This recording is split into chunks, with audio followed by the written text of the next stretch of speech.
படிப்பினையாக போய் வாஞ்சடா உட்காந்து அவன் அப்படி பண்ணா தெரியுமா, இப்படி பண்ணா தெரியுமா, நான் புறம் பேசுவதில்லை.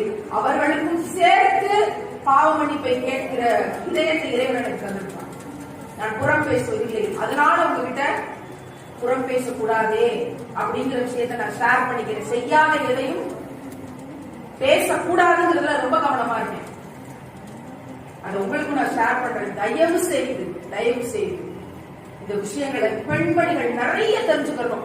அந்த தொழுகையில மக்கால கியாமுல்லை நள்ளிரவு தொழுகைகள் எல்லாம் கூட்டமா 27 திரை அன்னைக்கு 20 லட்சம் பேரு, 29ஆம் திரை அன்னைக்கு 25 லட்சம் பேரு, அவ்வளவு கூட்டம். பாதி பெண்மணிகள், இந்த பக்கம் ஆண்கள், இந்த பக்கம் பெண்கள். ஆண்கள் கூட்டத்தை பாக்குறேன், ஒரு ஆள் அந்த பக்கத்துல இருந்து இந்த பக்கம் வரல, குறுக்கல போகல, செருப்பு கையில எடுத்துட்டு போகல, தண்ணியை கொண்டு போகல, சம்சம தேடி ஓடல, எந்த ஆளும் குறுக்கல போகல.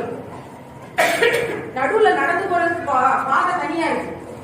அந்த பெண்கள் எல்லா நாட்டுல இருந்து வந்திருக்காங்க.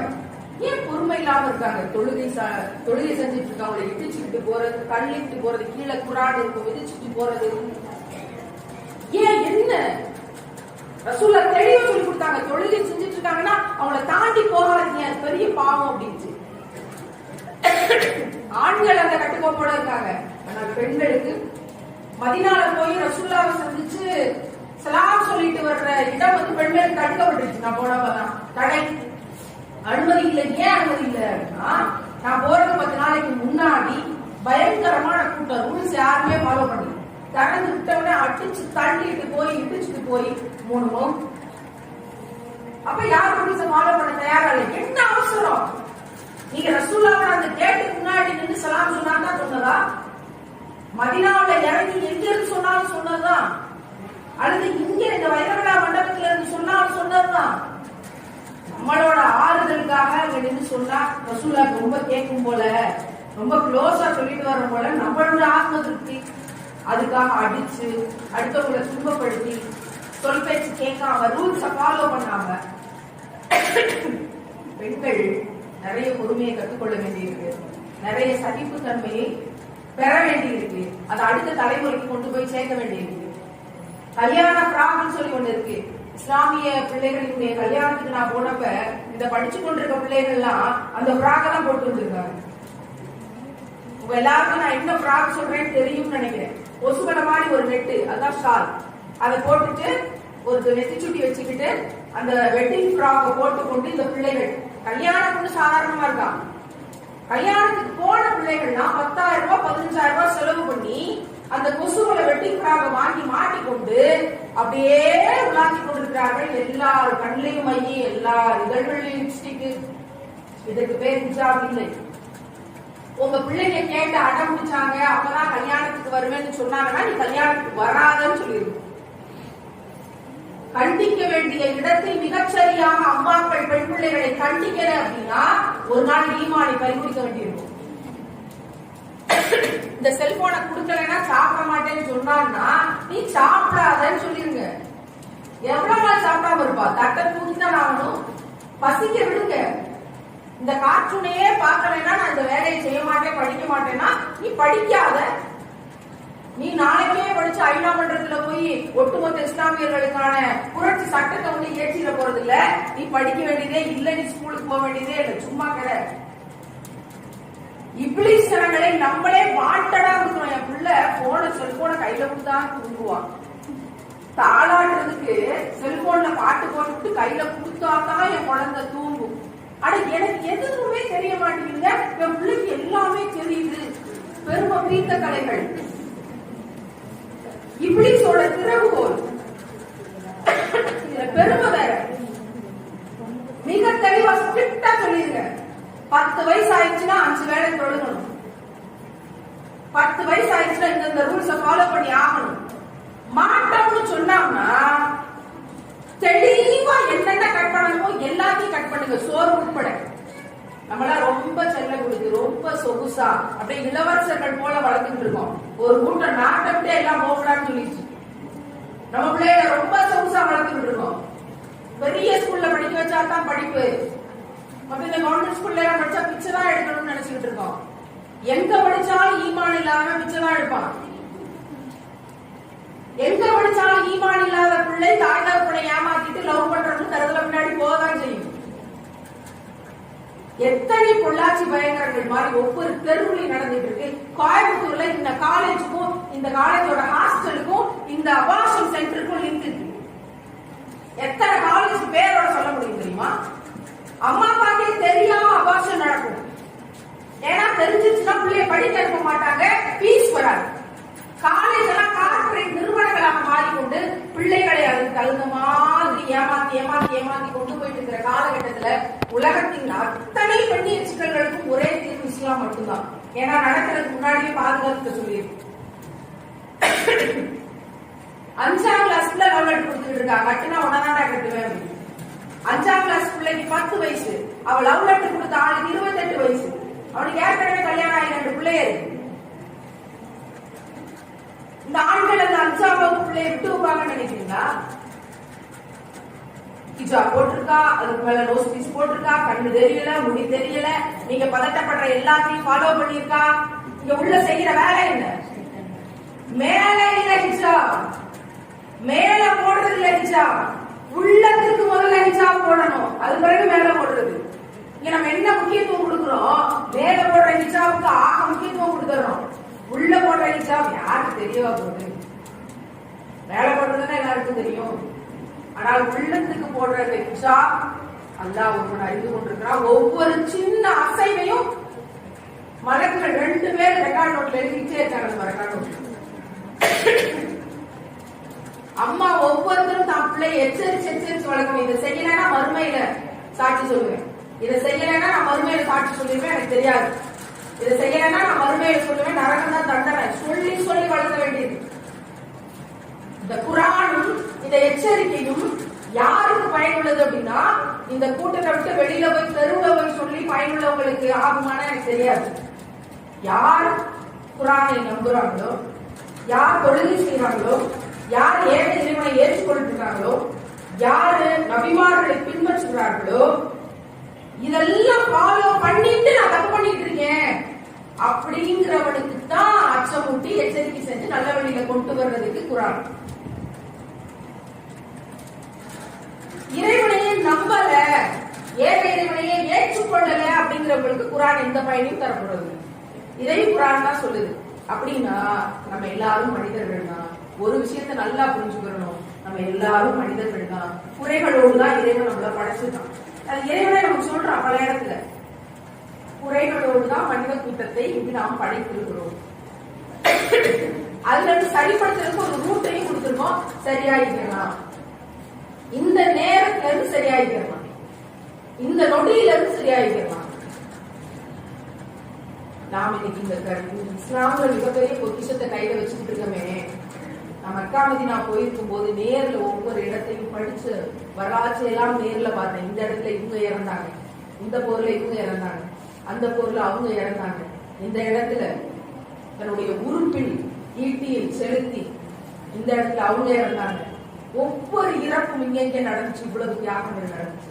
இந்த தாயிப்புலதான் ரசூலுல்லாஹ் கல்லால அடிச்சு உடம்பெல்லாம் ரத்தத்தோட முகம் பாடி போய் இந்த இடத்துலதான் சோகமாக்குறாங்க. சொல்ல முடியாத வலி, வேதனை, தியாகம், ரத்தம், அதுல கிடைச்சதுதான் நம்ம கையில இருக்கிற இஸ்லாம் கிடைச்சிருக்கு. இந்த கண்ணியமான உடை கிடைச்சிருக்கு. சொர்க்கத்துக்கு போறதுக்கு இதுதான் ஈஸியான ரூட்டுங்கிறது இன்னைக்கு நம்ம கையில கிடைச்சிருக்கு. ரொம்ப சாதாரணமா கிடைச்சிருச்சு. நம்ம என்ன நன்றி செலுத்த முடியும்? உங்களுக்கு நம்ம கிட்ட என்ன கேட்கிறாங்க? பிரதிபலனாக என்ன கேட்கிறாங்க? பெருசா எதையும் கேட்கல. அவங்க சொன்னபடி ஃபாலோ பண்ணி வாழுங்கிறத மட்டும்தான் பிரதிபலனமா கேட்க.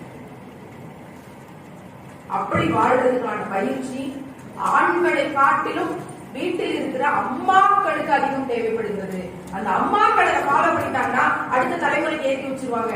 அடுத்த தலைமுறைக்கு ஏற்றி வச்சா அவங்கள அம்மாவாகி வரும்போது ஒரு மிகப்பெரிய மாற்றம். கலிஃபா உமர் அவர்களின் ஆட்சி இந்த பூமியில் மறுபடியும் மலர்வதற்கு நாம் கருவிகளாக இருப்போம். இஸ்லாமிய பெண்மணிகள் கருவிகளாக இருப்போம். அத்தனை பெரிய வாக்கியம் வல்ல ரஹ்மானிடம் ஒவ்வொரு தொழுகையும் கேளுங்க. நீங்க நினைச்சிட்டு இருக்கீங்க இந்த உலகத்துல இப்ப எத்தனை மணிக்கு விடுவாங்க, எப்ப போய் சாப்பிடணும், வீட்டுல யாரும் சமைச்சு வச்சுட்டு வரணும், சாயந்தரம் என்ன காபி டீ, வீட்டுல இந்த பிரச்சனை இருக்கேன், போனா அவங்க கேட்பாங்களே இவங்க கேட்பாங்களே, கூட்டு குடும்பமா இருந்தா பெரிய பஞ்சாயத்து இருக்கேன், பிள்ளைகளுக்கு என்ன செய்யறது, இதெல்லாம் மைண்ட்ல ஓடும். எப்ப முடிப்பாங்க? சொல்லட்டுமா? நான் 1 மணி நேரம் உங்களோட இருந்து போயிருவேன். இன்ஷா அல்லாஹ் நாம் மறுமையில் ஒருத்தருக்கு ஒருத்தர் பயனுள்ளவர்களாக இருந்து கொள்ளலாம். பாத்திமா சபரிமாலா கண்ணீரோடு பேசினார்கள், அவர்கள் பகிர்ந்து கொண்டார்கள், எங்கள் ஈமான் வலிமைப்படுத்திக் கொண்டோம், அதனால இன்னைக்கு இந்த இடத்துல நாங்க இருக்கோம் அப்படின்னு மறுமைக்கான சொந்தங்களாக. ஒருவேளை இப்ப இந்த 1 மணி நேரத்துல கடந்து போற நம்ம இருந்துடலாம், தெரியாது. ஆனால் என்னுடைய என் பிள்ளை, என்னுடைய கணவர், என்னுடைய குடும்பம், ஒவ்வொரு துவாகளையும் இவர்களை முன்னிறுத்தி நம்ம கேட்டு இந்த சுயநலம்ங்கிற இந்த வட்டத்துக்குள்ள இருக்க இந்த குடும்பங்கள் மறுமையில் பயன்படாது. இவங்க யாரும் தெரியல, உங்களுக்காகவே வாழ்ந்து தோசை சுட்டு இட்லி சுட்டு சோறாக்கி போட்டு கறிக்குழம்பு பிரியாணி செஞ்சு கொடுக்க உங்க மனைவி, அப்படியா சொர்க்கத்தையும் நரகத்தையும் அப்பதான் அவங்களுக்கு காட்டியிருப்பாங்க. யாருன்னே தெரியாது, அலறி அடித்துக் கொண்டு ஓடிக்கொண்டிருப்பாங்க, தெரியாது. உங்க பிள்ளைங்க பார்த்து பார்த்து பார்த்து பார்த்து பார்த்து பார்த்து ஒவ்வொன்றையும் இப்படி உருவாக்குறமே. 10 மாசம் சுமந்து பெற்று இந்த பூமியில உங்களை வளர்த்த அம்மா, அப்படியா தெரியாது. க்ளோஸ் ஃப்ரெண்ட்ஸ் தெரியாது, உன்னுடைய உச்ச நண்பன், உன்னுடைய உச்ச தோழி இவங்கதான், அப்படியா தெரியாது. குர்ஆன் தெளிவாக இந்த வசனங்களை கொடுத்திருக்கு. நண்பர்களுக்கு இவங்கதான் உச்ச நண்பர்களுக்கு தெரியாது. குடும்பங்கள், குடும்ப உறுப்பினர்கள், வளர்த்த பிள்ளைகள் பயன்பட மாட்டார்கள். ஒருவேளை அல்லாஹ்வுக்காகவே இப்ராஹிம் நபியை போல, இஸ்மாயில் நபியை போல, அன்னை ஹாஜிராவை போல அல்லாஹ்வுக்காக நாங்கள் எல்லாத்தையும் சொந்த பந்தங்களாக, அல்லாஹ்வுக்காக இழக்கிறதுக்காகவே, அல்லாஹ்வுக்காக தியாகம் செய்யறதுக்காகவே நாங்கெல்லாம் சொந்த பந்தமா இருக்கிறோம்னு ஃபீல் பண்ணியிருந்தா ஒருவேளை அது சொந்த பந்தங்களாக இருக்கலாம். அப்படி இல்லைன்னா யாருக்கும் தெரிய போறது இல்லை, யாரும் பிரயோஜனப்பட போறது இல்லை. இங்க ஒரு ஆலிமா பேசினாங்கல்ல, உங்களை இந்த ஜமாத்ல எல்லாம் சேர்த்து வச்சு எப்படியாவது உங்க ஈமானை வலிமைப்படுத்தி மறுமைக்கான சொந்தங்களாக மாத்திரணும்னு அப்பப்ப எப்பயாவது பாக்குற கூட்டத்துல வழி நடத்தினாங்கல்ல, அவங்க எல்லாம் பிரயோஜனப்படலாம். யாருமே பிரயோஜனப்படாம போயிட்டா கூட இங்க இருக்க யாருக்குமே ஒரே ஒரு விஷயத்துல கருத்து வேற்றுமை இருக்காதுன்னு நான் நினைக்கிறேன். முகமது நபிகள் நாயகம் ஸல்லல்லாஹு அலைஹி வஸல்லம் அவர்களை தலைவராக நாங்கள் ஏற்றுக்கொண்டிருக்கிறோம். அவருடைய உம்மத்துக்கள் நாங்கள், அவருடைய சமூகம் நாங்கள்ங்கிறதுல இங்க யாருக்குமே மாற்று கருத்து இருக்காதுன்னு நான் நினைக்கிறேன், நம்புறேன். அந்த ஒரு காரணம் போதுமானது, எல்லா பாவங்களும் மன்னிக்கப்பட்டு சுமணத்தை அடைவது. ஏன்னா ரசூல்லா மட்டும்தான் ஆத்தென்டிக் ரெக்கமெண்டர், அங்கீகரிக்கப்பட்ட பரிந்துரையாளர். யார்கிட்ட? இறைவன்கிட்ட சொல்றது. என்னுடைய உம்மத்துக்கள் அவங்க இந்த நல்லதெல்லாம் பண்ணியிருக்காங்க, இந்த விஷயங்கள்லாம் நல்லது பண்ணியிருக்காங்க, அவங்களோட பாவங்களை மன்னிச்சு அவங்களுக்கு சுமணத்தை கொடுங்க. நமக்காக பரிந்துரை செய்யக்கூடிய ஒரே ரெக்கமெண்டர். அப்ப யார் நேசிக்கக்கூடியவர்கள்? யார உயிரினும் மேலா நேசிக்கணும்? யாருக்காக அதிக அதிக அதிக அதிக செலவாக்க சொல்லணும்? யார அதிகமா நேசிக்கணும்? யாருக்காக எதையும் இழக்க தயாரா இருக்கணும்? ஆனா நம்ம என்ன செய்வோம்? பிராக்டிக்கல் லைஃப் யோசிச்சு பார்ப்போம். யார் நினைச்சு அழுவோம்? யார் நினைச்சு அழுவோம்? யாருக்காக துவா கேட்போம்? யாருக்காக போராடுவோம்? யாருக்காக பலிதாங்குவோம்? யாருக்காக எதையும் இழக்க தயாரா இருக்கும்? யோசிச்சு பாருங்க. நான் என் வீட்டை தாண்டி அங்க ஒரு பிள்ளை செத்து போனால இனி ஒரு பிள்ளை அப்படி செத்துட கூடாது, ஒரு பெண் பிள்ளைங்கிறதுக்காக என் உயிரை நான் விட தயாராக இருக்கிறேன் அப்படிங்கிற வைராக்கியத்தை ரசூலுல்லாஹ்வை தெரிஞ்சுக்கிறதுக்கு முன்னாடியே என்னுடைய இதயம் ஏற்றுக்கொண்டிருந்ததுனால, பாலியல் வன்கொடுமைகளுக்கு எதிராக பெண் பிள்ளைகளின் உயிருக்காக போராடி கொண்டிருந்ததுனால அந்த கிஸ்வாங்கிற மேலான திரையை நெசவு செய்கிற வாக்கியத்தை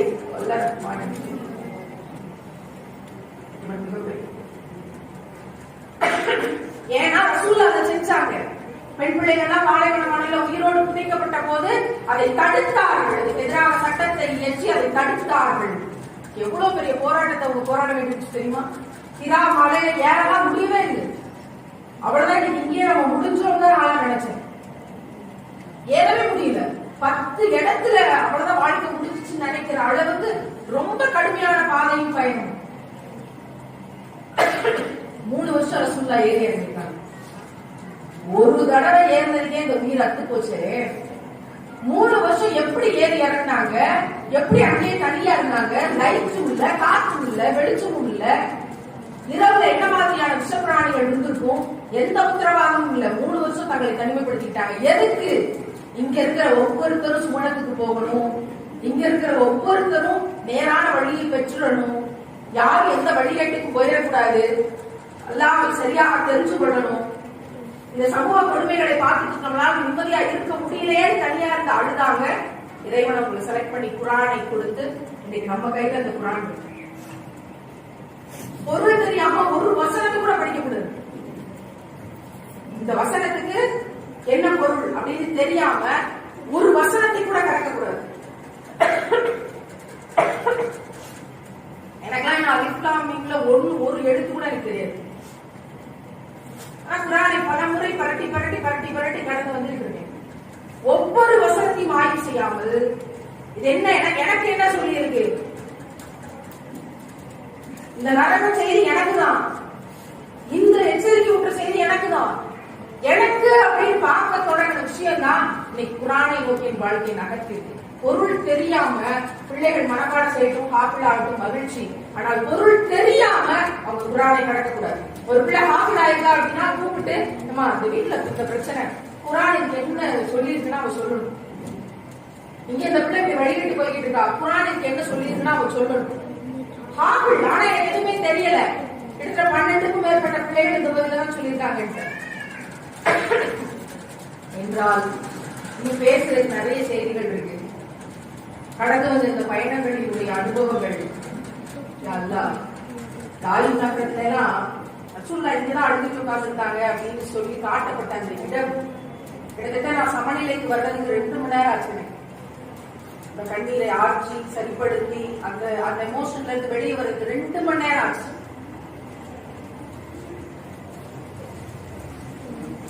அவ்வளவு பெரிய ஆளுமையாக இருந்தவங்க சாதாரணமா பைத்தியம்னு சொல்லி சின்ன பிள்ளையெல்லாம் கல்லெடுத்து அடிச்சு ஊரை விட்டு விரட்டி சொந்தக்காரங்களே இந்த வேலையை செஞ்சு நம்மளை சுத்தி இருக்க முதல் பட்டம் தான் நம்மளை காரி கொடுப்போம்.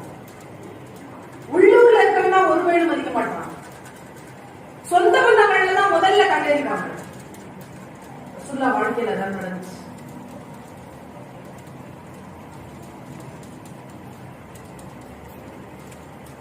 மனம் திறந்து சொல்றேன், நம்ம எதையெல்லாம் அந்த உலகத்துல பெருசு நினைச்சுட்டு இருக்கோமோ எதுவுமே பெருசு கிடையாது. யாரெல்லாம் நம்ம கூட நிப்பாங்கன்னு நினைக்கிறோமோ யாருமே நிக்க மாட்டாங்க. யாருக்காகலாம் நம்ம உடல் உழைப்பு உணர்வு நம்ம கூட சாப்பிடாம யார் நல்லா இருக்கணும்னு அந்த சாப்பாட்டை பகிர்ந்து கொடுத்தோமோ அவன் தான் முதல்ல உங்களை விட்டுட்டு போவான். ஒவ்வொரு தொழுகையிலும் அல்லாஹ்ட்ட துஆ கேளுங்க.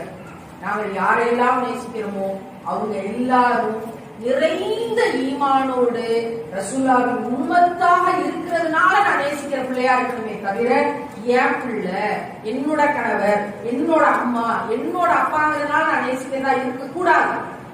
என்னுடைய ஆன்மாவுக்கான நேசிப்பாக இருக்கக்கூடாது. அல்லாஹ்வுக்கான நெருங்கியவர்களாக இருக்காங்க, அதனால நான் நேசிக்கிறேங்கிற சொந்த பந்தங்களாக அவர்களை ஆக்குவேன். ஒவ்வொரு தொழுகையிலும் நாம் துஆக்களை இப்படியாக கேட்கிற விஷயங்களாக நகர்த்த வேண்டியிருக்கு. ரொம்ப மோசமான ஒரு காலகட்டத்தில் வாழ்ந்துட்டு இருக்கோம். 13 பொம்பளை பிள்ளைகள்ல 3 பொம்பளை பிள்ளைகள் நேரடியாகவோ மறைமுகமாகவோ பாலியல் வன்கொடுமைக்கு ஆளாகிற உலகத்துல வாழ்ந்துட்டு அந்த நாட்டுல வாழ்ந்துட்டு இருக்கோம். செய்ய வேண்டிய பெரிய தேவை இஸ்லாமிய பெண்மணிகளுக்கு இருக்கு. காரணம், நம்ம கையில தான் ரசூலுல்லாஹ்வுடைய வாழ்க்கையை இறைவன் தந்திருக்கான். எப்ப தந்தான்? குர்ஆனிலே தந்துட்டான். என்னன்னு? படைக்கப்பட்ட சமூகத்திலேயே நபியே உனது சமூகம் தான் சிறந்த சமூகம்.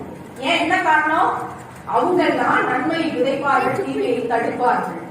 அதனால இனிமே வேற நபியும் இல்ல, கடைசி நபின்னு சொல்லி ரெகக்னைஸ் பண்ணியாச்சு. அவங்க செஞ்ச வேலையை நம்ம ஒவ்வொருத்தரும் செய்யணும். எங்க நம்ம ஒவ்வொருத்தரும் நீ காலையில எத்தனை நன்மையை வச்சுட்டு எத்தனை தீமையை தடுத்து நீங்க வந்துருமா சொல்லுங்க. இப்ப போய் எத்தனை நன்மையை விதைக்க போறோம், எத்தனை தீமையை தடுக்க போறோம். ஒவ்வொரு நாளும் நம் குடும்பம் அல்லாத யாருக்கும் ஒரு நன்மையை நான் விதைச்சேன், ஒரு தீமையை தடுத்தேன் சொல்லிட முடியுமா? நம்மளால சொல்லணும். அப்படியான ஒரு வாழ்க்கையை அல்லாஹ்விடம் கேட்போம். நம்ம கேட்டா இறைவன் கொடுத்துருவோம். நம்ம கேட்டா கண்டிப்பா இறைவன் கொடுத்துருவோம். எனக்கெல்லாம் அந்த கூட்டத்துக்கு வர முடியாத மாதிரியான நெருக்கடிகள் ஒரு 30 விஷயம் நடந்துச்சு இன்னைக்கு காலையில். 30 விஷயம்.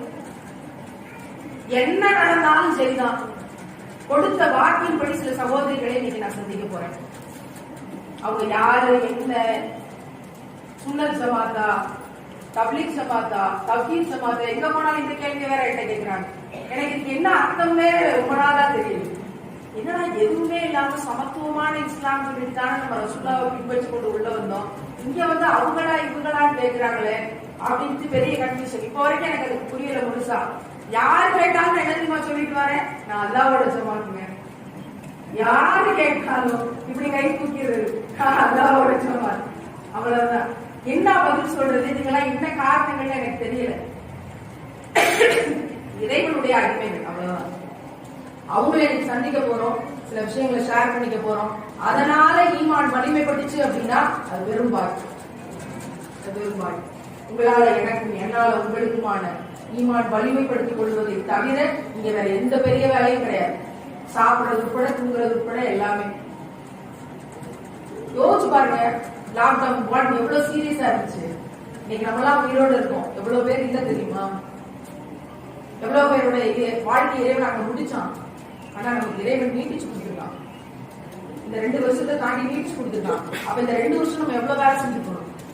நீட்டிச்சு கொடுத்த இந்த ஆய்வுல இறைவனை நோக்கி எவ்வளவு வேலை செஞ்சிருக்கணும்? அதனால இறைவனுக்காக வேலை செய்யறதுங்கிறது நேரடியா அல்லாஹ் எழுதி வச்சு வேலை செய்யறது இல்ல. நம்ம பக்கத்துல கஷ்டப்பட்டு இருக்கவங்களுக்கு, நம்ம பக்கத்துல கண்ணீரோடு இருக்கவங்களுக்கு, நமக்கு தெரிஞ்சு பலஸ்தீன்ல கஷ்டப்பட்டு இருக்கவங்களுக்கு முதல்ல துவா கேட்போம். அடுத்து ஏதாவது செய்ய முடியுதான்னு பார்ப்போம். அடுத்து ஏதாவது காசு பணத்துக்கு ஹெல்ப் பண்ண முடியுதான்னு பார்ப்போம். அடுத்து ஏழைகளுக்கு உணவு கொடுக்க முடியுதான்னு பார்ப்போம்.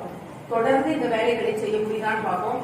வெள்ளிக்கிழமை சும்மா நாள்ல உங்க கையால சமைச்சு ஒரு ஏழைக்காவது உங்க வீட்டுல இருந்து சாப்பாடு கொடுக்கும்.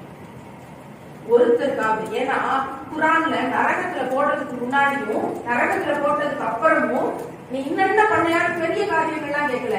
ஏழைக்கு உணவு கொடுக்கவும் இல்லை, உணவு கொடுக்க சொல்லி தூண்டவும் இல்லை. இந்த விஷயம் தான் ஏகப்பட்ட பக்கங்கள் இருக்கு குரான். ரிப்பீட்டடாக நரகத்துல போடப்பட்டதுக்கான காரணமாக இந்த ஒரு செய்தி ரிப்பீட்டடா இருக்கு. அப்ப ஏழைக்கு சோறு கொடுக்கறதுங்கிறது எவ்வளவு பெரிய விஷயம். அப்பனா நம்ம எல்லாரும் சும்மா நாளைக்கு எப்படி நல்ல சோறு சமைப்போம், இறைவனுக்கு அறுப்படை நமக்கு தந்திருக்கான்னு நம்புவோம்.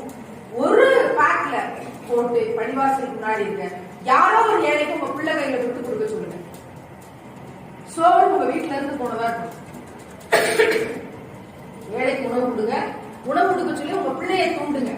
இந்த விஷயத்தை நம்ம ரெகுலரா செஞ்சாலே இதற்கான பலனை இறைவன் பெரிய பாக்கியமா மறுமையில தரலாம். நமக்கு தெரியாது, நமக்கு தெரியாது. அதனால எப்படி முடிக்கிறதுன்னு தெரியாம சுத்தி சுத்தி வந்துட்டு இருக்கேன் வழக்கம் போல. உண்மையாவே பேசுறதுக்கு நிறைய விஷயங்கள் இருக்கு. இன்னும் சில கூட்டங்களை வருங்கால நிகழ்வுகள்ல திட்டமிட்டு ஒரு 2 மணி நேரம் உங்களோட உட்கார்ந்து பேசி, நீங்களும் பேசி ஷேர் பண்ணிக்கிற விஷயமாக வருங்கால கூட்டங்கள்ல அமைக்கலாம். பேருக்காகவும், காசுக்காகவும், புகழுக்காகவும், கைத்தட்டலுக்காகவும், வேறு எதற்காகவோ வாழ்ந்தோம் அப்படின்னா மறுமையில ஒண்ணும் இல்லாத குப்பையாக எழுதப்படுவோம். அதுல இருந்தெல்லாம் இறைவன் பாதுகாப்பதற்கு ரசூலுல்லாஹ் ஒரு மிகப்பெரிய பொக்கிஷம். தயவு செய்து ரசூலுல்லாஹின் வாழ்க்கை, அவரோட வாழ்க்கை பற்றி பேசுகிற புத்தகங்களை நிறைய படிங்க. சஹாபிய பெண்மணிகளினுடைய தியாக வாழ்க்கையை, தோழியர், நபி தோழியர் எவ்வளவு புத்தகங்கள் இருக்கு. தயவு செய்து படிங்க.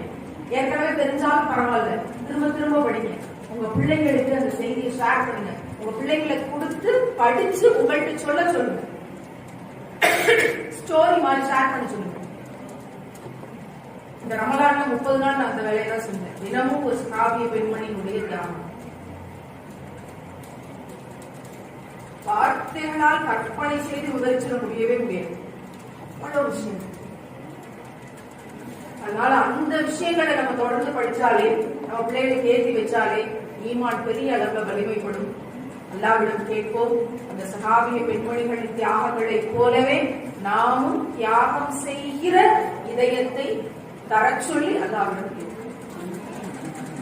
இறைவன் அப்படி நம்ம தியாகத்தை நம்ம கிட்ட இருந்து உறிஞ்சி வாங்கிக்க போறது இல்லை. பிள்ளையும் மனைவியும் கொண்டு போய் பாலைவனத்துல விட்டுட்டு வான்னு இறைவன் சொன்னான். தண்ணி இல்லாத இடத்துல விட்டு வர சொல்லி சொன்னான். கடைசியில பிள்ளை கழுத்தா இருக்க சொல்லி இறைவன் சொன்னான். ஆனா எதுவுமே நடக்கல. எல்லாரையும் சேவ் பண்ணி தன்னுடைய நண்பனாக ஆக்கி கொண்ட இப்ராஹிம் நபி அவர்களுடைய அழகிய முடிவு நமக்கு தான். ஆனால் அந்த தியாக வாழ்க்கையை அல்லாஹ்விடம் கேட்போம். இறைவன் நம்மை பொருந்திக் கொள்வானாக.